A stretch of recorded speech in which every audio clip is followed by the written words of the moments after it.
Hello, we are back with another podcast of the Sophia Project. Diana Kelly and I. Yes. Hi, Diana. Hello. Hi. Yeah, and today we would like to talk a little bit about the relationship between Mother Mary and Sophia, with a little bit more emphasis on Mother Mary as an expression of the broader Sophianic themes. We'll be talking a little bit about Diana's relationship to Mary. Yes. And your personal relationship experiences that you've had with her that have kind of ushered you in to the bigger picture of a relationship with Sophia. Yes, for sure. Okay. So, I think briefly, what I've noticed. So, Mother Mary, is just a beautiful figure, loving mother image that was not necessarily very prominent in early Christianity. You know, she had her role being the mother of Jesus, and there's the nativity scenes that emerged gradually. But that there was a more of a call from the hoi polloi, the congregations of the Catholics and the early Christians, who just, especially in the South, in the Spanish countries and in the South American countries, Mexico, where she has taken a tremendously prominent position, and she, as a divine feminine figure, took much more of a role, has played much more of a role.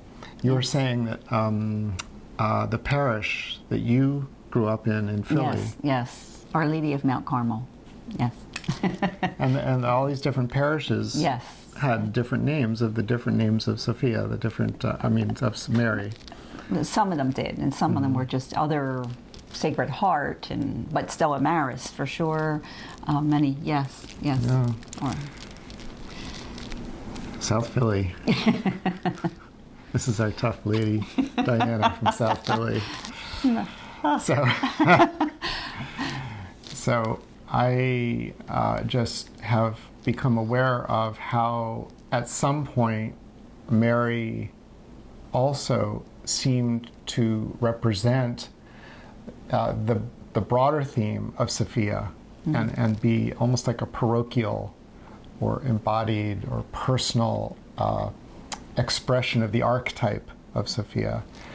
So the Assumption of Mary and the coronation of Mary, which is a huge theme, which we've talked about, or you've done a whole thing around the coronation and the ampulla, yes, and Mother Mary with that. But the Assumption of Mary was finally recognized by the Catholic Church in 1950, where this sort of mortal feminine figure was raised up into being, the Queen of Heaven. And this has so many parallels to Sophia and the rescue of Sophia and the rising up, and bringing her sort of back to her rightful place in the pleroma. So we are making note of that Mary has broader significance beyond just being the mother of Jesus. And what Diana, have you been aware of in terms of Mary in history? So one of the most striking things for me was to hear that she was mentioned more in the Quran than in the Bible. And one time I found myself at the Asian Art Museum in San Francisco at an exhibit that was all to do with the silk trade. And they were talking about, one of the docents was talking about how the Muslims, when they came in and took over a lot of the Christian churches, would destroy everything else in the church but not touch statues or paintings of Mother Mary. And I found that very significant Some of that was the timing, because I had just received a message from Sophia saying to me that she was preparing me to be a voice for her because people would need her in the world in a way that they did not yet quite understand, and that people all over, no matter race, culture, religion, needed her.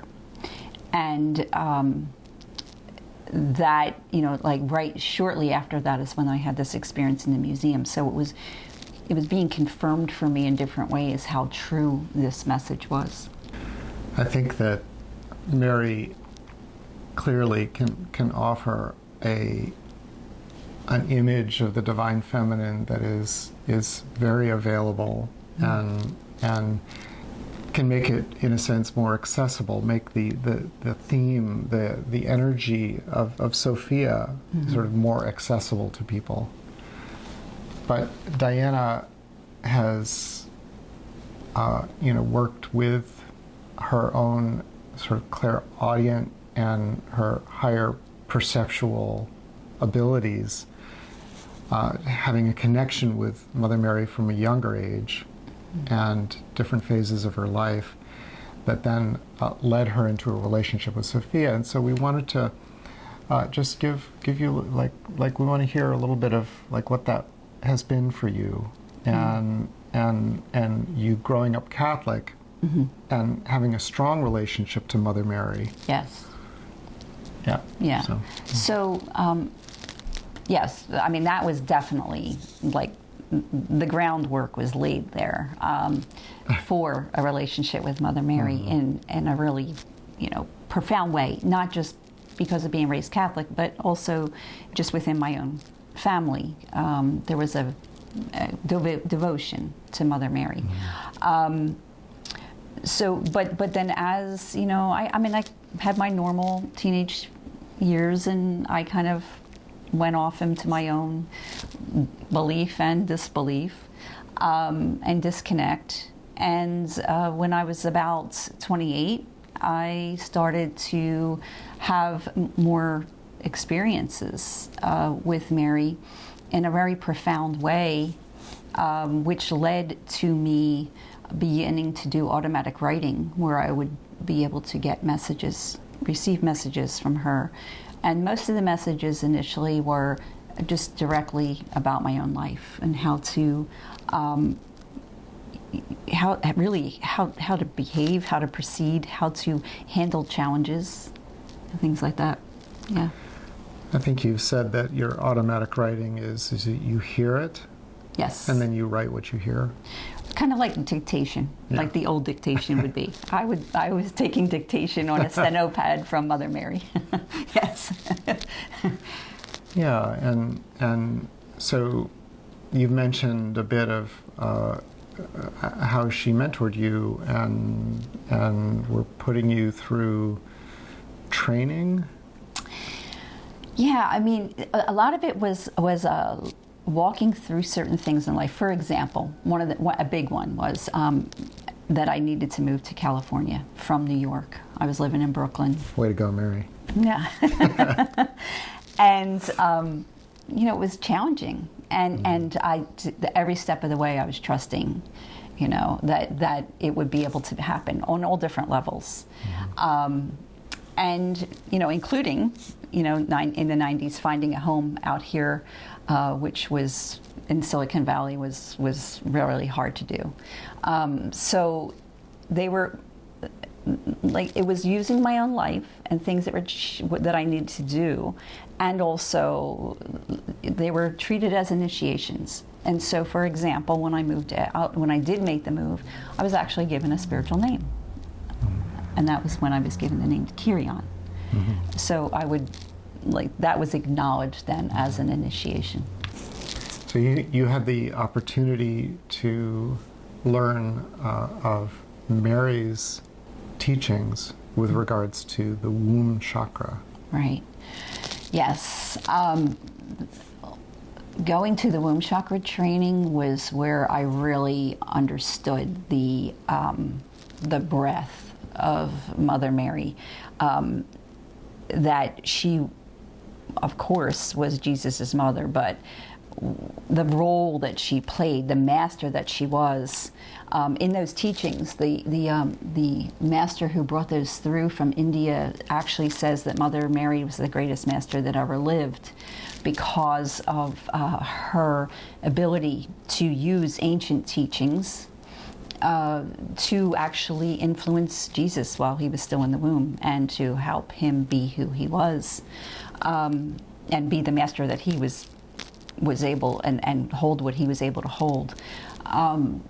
That really opened up my understanding of Mary as a master, and then allowed me to really be able to see her fully holding the Sophianic or the Sophia energy. Yeah. Yeah, and Diana's work with the womb chakra teachings and the chanting has been, extremely powerful and rigorous, from what I understand. And the work that you do with your healing, and I'm thinking of like a particular knighting ceremony that you did. It was just really off the charts. Yes. And so we're just really just touching on this theme of Mother Mary and Sophia. And in the Pistis Sophia, I'm reminded, or just remembering that Christ does mention about the birth and what happened to Mary prior to the birth in Gabriel, and then also what happened with Elizabeth with the birth of John, and that Mary is the one who brings focus to Christ's teaching of the coronation of Sophia, the crowning of Sophia in the light wreath, and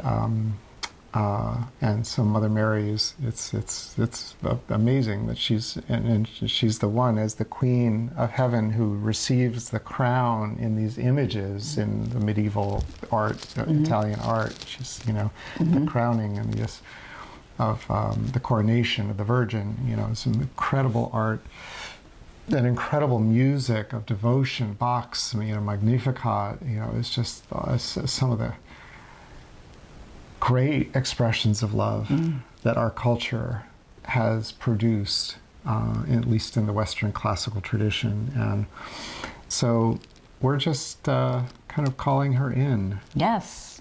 She's been an acceptable placeholder, I believe, for thousands of years now, 2,000 years, for Sophia to come back. Wow. Yeah. Well, we'll have to talk more about that. Yeah. Yes. But I think today is good. Yeah. April 14th? 16th. April 16th. April A 16th. beautiful sunny day in Northern California. Yes. Thanks for being here. It's a pleasure for us to be here. Yeah. And Yes. we'll see you next time. Yes, we will. Bye. Bye-bye.